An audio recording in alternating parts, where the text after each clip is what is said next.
આજનો બ્લોગ ગઈકાલથી કન્ટિન્યુ કરું છું. તો આ પાઉંભાજીની વાત કરી હતી મેં, તો પાઉંભાજી બનાવી હતી. તો અહીંયા જો બહુ મસ્ત પાઉંભાજી બની બની હતી. ગઈ છે અને બે ભાઈઓ આજે બેસી ગયા જમવા.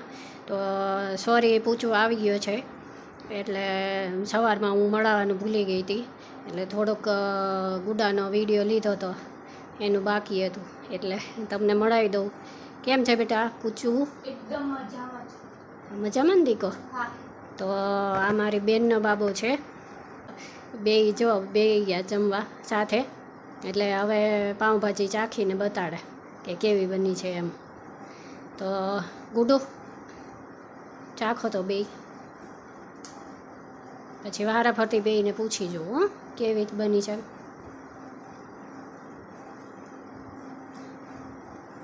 કેવી બની? મસ્ત બની. મસ્ત બની છે.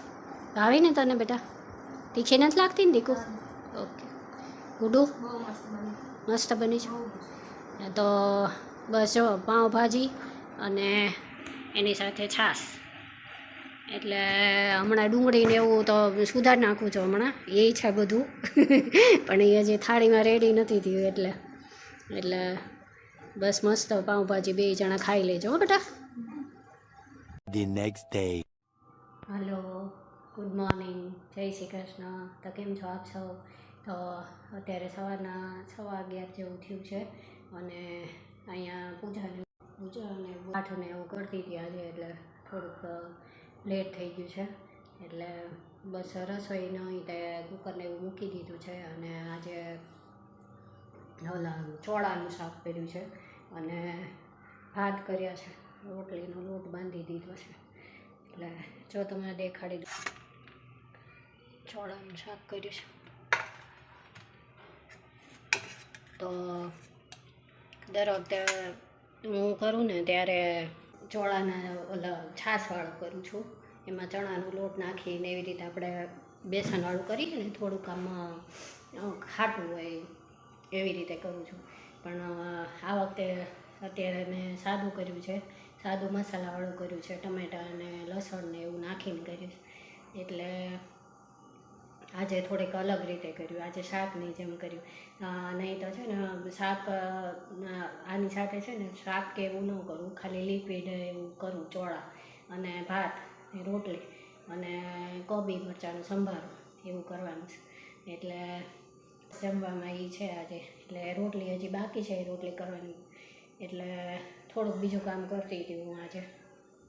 2-4 કપડાં ધોવાના અને એવું બધું હતું ને, તો મારા બેન ગયા છે હમણાં રજા ઉપર, એટલે 15 દિવસ નથી આવવાના કામ કરવાવાળા બેન, એટલે વાસણ ને બધું હમણાં તો ભેગું છે, એટલે બસ થોડું થાય ને એવી રીતે કરું, પછી ન થાય તો પછી બીજે દિવસે ને એવી રીતે મૂકી દઉં.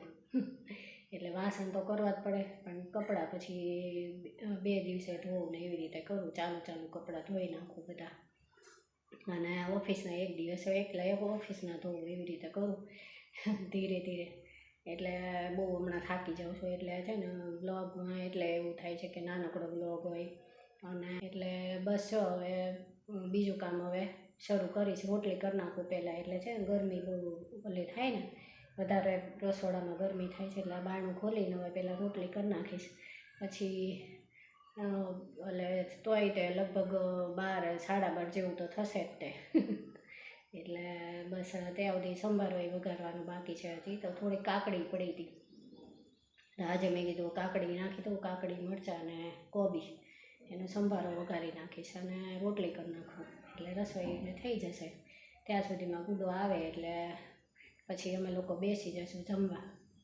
એટલે આજે બીરજોઈ ઘરે જ છે, એટલે એ અંદર સૂઈ ગયો છે, એ ગયો તો બહારગામ, એટલે આજ સવારે જ આવ્યો હજી, એટલે આવીને બસ એ બસમાં અને ઉજાગરો થયો હોય ને થોડોક, એટલે આમ તો સ્લીપર જ હતી પણ તો પણ, એટલે થાકી ગયો તો મેં કીધું સૂઈ જતો થોડીક વાર, ત્યાં સુધીમાં હું મારું કામ પતાવી દઉં, પછી જમી લેશું. તો અહીંયા પછી આ મુંબઈની ક્લિપ છે, બીજુ મુંબઈ ગયો હતો, એટલે તો એ લોકો બીચ ઉપર ને એમ ગયા હતા ને એનું છે.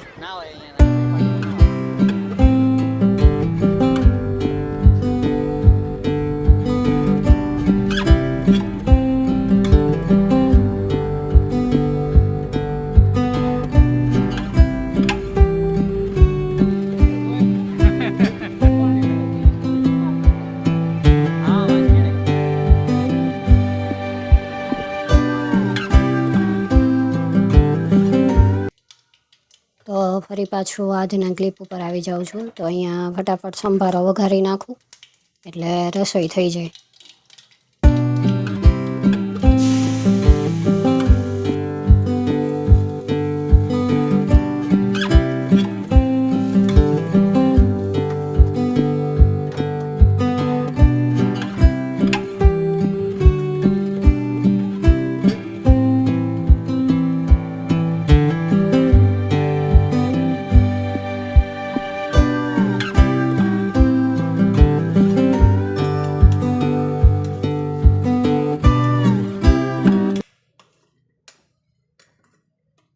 તો તમને મારો આજનો બ્લોગ કેવો લાગ્યો જરૂરથી કહેજો. જો પસંદ આવે તો એક લાઇક આપી દેજો અને મારી ચેનલને સબસ્ક્રાઈબ કરજો.